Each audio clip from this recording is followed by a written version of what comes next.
पुंडलिक वरदा हरी विठ्ठल श्री ज्ञानदेव तुकाराम. नमस्कार मंडळी, अमृतबिंदू या आध्यात्मिक मराठी यूट्यूब चॅनलवर पुन्हा एकदा आपले स्वागत आहे.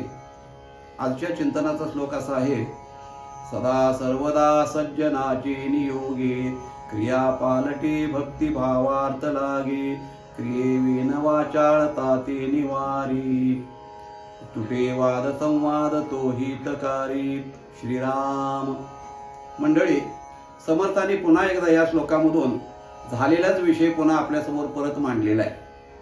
आपण मागे 2-3 वेळा बोलून गेलो याबद्दल की तोच विषय परत उलट सुलट काय येतो, तर त्याचं कारण आपल्या मनावरती त्या विषयाची खोल अशा प्रकारची एक मुद्रा उमटावी, तो विषय आपल्या मनाला खोल अशा प्रकारचा बिंबून जावा, हे संतांचं सगळ्यात मोठं धोरण असते उपदेशाचं.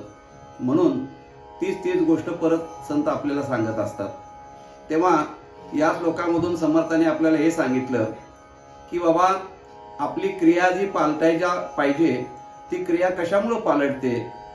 मागे एका श्लोकामध्ये बोलून गेलेले समर्थ की विवेके क्रिया आपुली पालटावी, विवेकानं आपली क्रिया पालटावी असा उपदेश केला समर्थाने. बरोबर आहे, पण तो विवेक तरी कुठून आणायचा? तो कुठल्या बाजारामध्ये मिळतो, कसा पावशेर मिळतो, असं काही त्याचा परिणाम आहे का, किंवा प्रमाण त्याचं काय आहे का? तर विवेक हा दुसरीकडे तिसरीकडे कुठेही मिळत नसून तो मिळण्याचं एकमेव ठिकाण आहे म्हणजे संत संगती. संत संगतीमध्येच विवेक जागृत होतो माणसाचा. अन्य ठिकाणी अविवेकीपणाच असतो सगळा. म्हणून जगामध्ये आपण कोणाजवळ बसतो, कुठल्या विचारसरणीच्या माणसाची संगत आपल्याला जीवनामध्ये लाभते, ह्याच्यावरती आपली विवेक बुद्धी आहे का आपण अविवेकानं वागतो ते ठरत असतं. म्हणून विवेक हा जागृत करायचा असेल तर संतांच्या संगतीमध्येच त्या ठिकाणी आपण गेलं पाहिजे, सत्संगतीमध्ये गेलं पाहिजे. तुम्ही म्हणाल की सत्संगती आता आणायची कुठली, संतांना कुठं शोधायला जायचं? बर, संत शोधायला गेलो तर ते खरे संत म्हणजे खरेच असणाऱ्या अवस्थेचे संत आपल्याला मिळतील का? कारण सध्या जगामध्ये संत या नावाचा एवढा मोठा बाजार झालेला आहे, एवढं मोठं त्या ठिकाणी त्याचं भेसळ झालेलं आहे म्हणून त्या गोष्टीमध्ये की खरा आणि खोटं ओळखणं हे फार कठीण झालेलं आहे. संतांचा पोशाख अंगावर घालणं, संतांच्या मुद्रा धारण करणं, संतांचा बाह्य वेश करणं आणि आतून वेगळंच काहीतरी असणं, असा प्रकार आढळतो आपल्याला जास्त करून.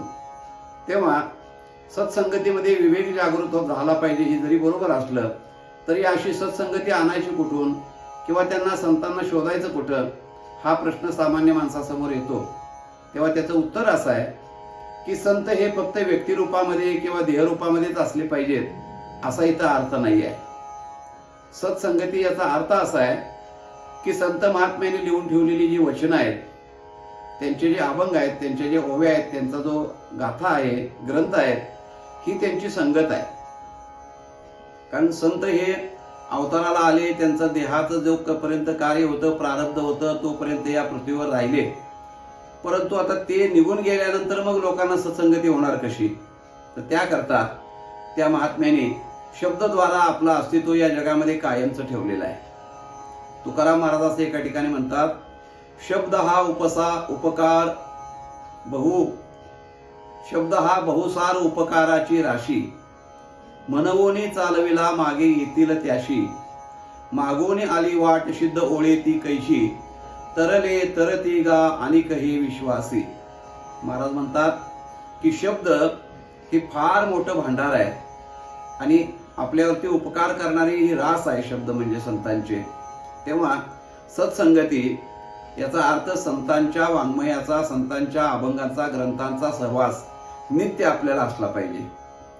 याकरता तर असं म्हटलं जातं की रोज उठल्यानंतर, आंघोळ केल्यानंतर, आपलं नित्यकर्म झाल्यानंतर काहीच काळ सत्संगतीमध्ये घालवावा.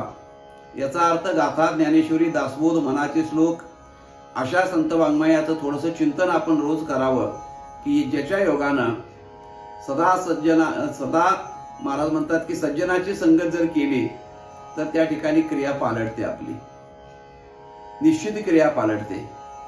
आणि ती क्रिया पालटते याचा अर्थ आपल्या जीवनामध्ये आपल्याला स्वतःलाच बदल दिसून येतो की आपली विचार करण्याची पद्धत वेगळी होते, आपण व्यापक विचार करायला लागतो, आपल्या मनातला स्वार्थी भाव हळूहळू कमी व्हावा लागतो आणि सगळ्या गोष्टी ह्या आपण सद्विचाराच्या भूमिकेतून मनुष्य जीवनामध्ये विचार करत राहतो की कशाच्या योगानं असेल तर सत्संगतीमुळं सज्जनांच्या संगतीमुळं ह्या गोष्टी शक्य होतात।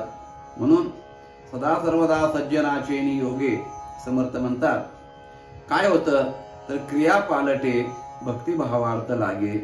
आपली क्रिया आपोआप पालटते आणि अंतःकरणामध्ये भक्तिभावाचा उदय व्हायला लागतो। आपलं जे अंतःकरण कोरडं दगडासारखं जे असतं त्याच्यामध्ये प्रेमाचा भक्तीचा भावाचा ओलावा निर्माण होऊन ते द्रवित अंतःकरण होतं।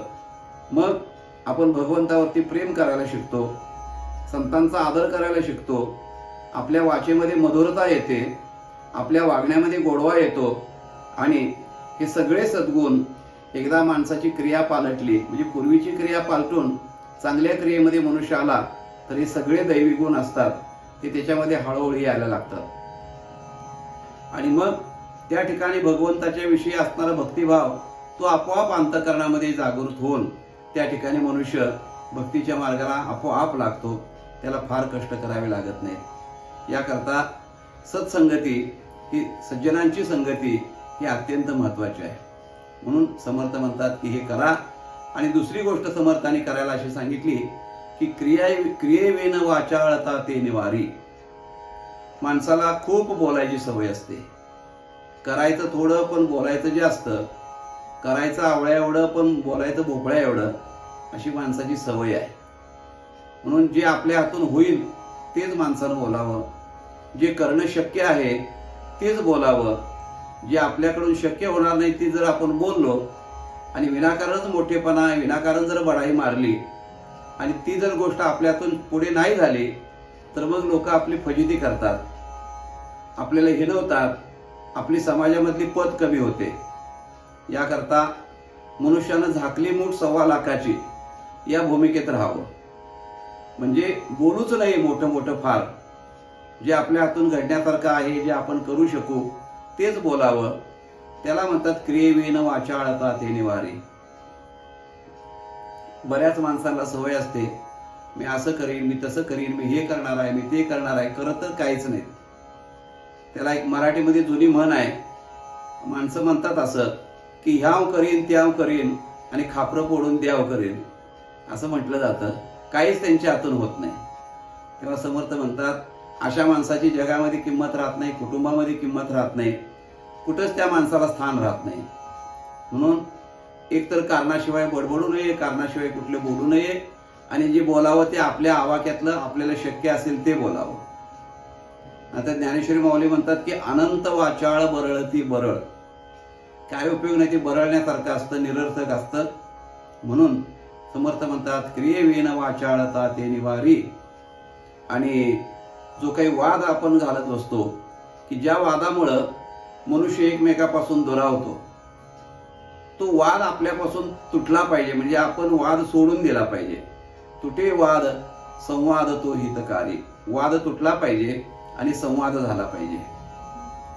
आपल्याला अशी सवय असते की माझंच म्हणणं खरं करण्याकरता मी समोरच्याच्या बरोबर वाद घालत बसतो, विनाकारण वितंड करतो त्याच्याबरोबर, त्यामुळे दोघांची बुद्धी वाया जाते, दोघांचे सगळं श्रम खर्च होतात आणि निष्पन्न काय होतं तर एकमेकांमध्ये दुरावा निर्माण होतो।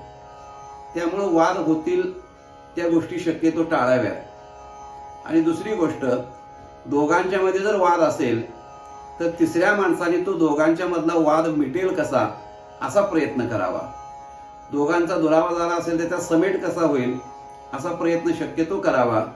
पण आजकाल आपल्याला पाहायला मिळतं असं की दोघांचं बिनसलंय ना, मग आणि जरा दोघांच्यात वाकडं कसं येईल असा प्रयत्न करताना माणसं आज आपल्याला दिसतात। तेव्हा हे हानिकारक आहे समाजाच्या दृष्टीनं आणि त्या व्यक्तीच्या दृष्टीनं सुद्धा। म्हणून एकतर वाद करू नयेत आणि जर वाद असतील तर ते मिटवता येतील तेवढे मिटवण्याचा प्रयत्न करावा आणि संवाद साधण्याचा प्रयत्न करावा। तो संवाद जो असतो तो हितकारी असतो।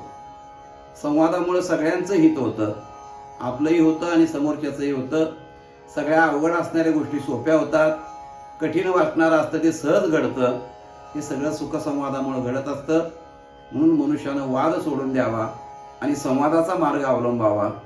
अशा सोप्या सोप्या गोष्टी की माणसाचं जीवन सुखी करणाऱ्या ज्या आहेत त्या समर्थाने आपल्याला जाता जाता किती बहुमोलाच्या सांगितलेल्या आहेत. ह्याचा विचार आपल्याला हे मनाचे श्लोक चिंतन करत असताना पदोपदी जाणवतो. तेव्हा ह्या अगदी लहान सहान गोष्टी जरी वाटत असल्या तरी आपण त्याचा गांभीर्याने विचार केला पाहिजे आणि ते आपल्या जीवनामध्ये उतरवून आपलं आणि दुसऱ्याचं जीवन आनंदमय करण्याचा प्रयत्न केला पाहिजे. याकरता समर्थाने हा आपल्याला बोध केलेला आहे मंडळी. तेव्हा हे असणारे या श्लोकाचं आजचं चिंतन आपल्याला कसं वाटलं ते जरूर नक्की कळवा. आपण आमच्या चॅनलवरचे व्हिडिओ ऐकत असाल, चॅनल सबस्क्राईब केलं नसेल तर अवश्य करा. इतरांच्यापर्यंत त्याची माहिती जरूर पोचवा आणि व्हिडिओला लाईक मात्र अवश्य करा एवढी विनंती. भेटूया मंडळी पुढच्या भागामध्ये. तोपर्यंत नमस्कार. रामकृष्ण हरी.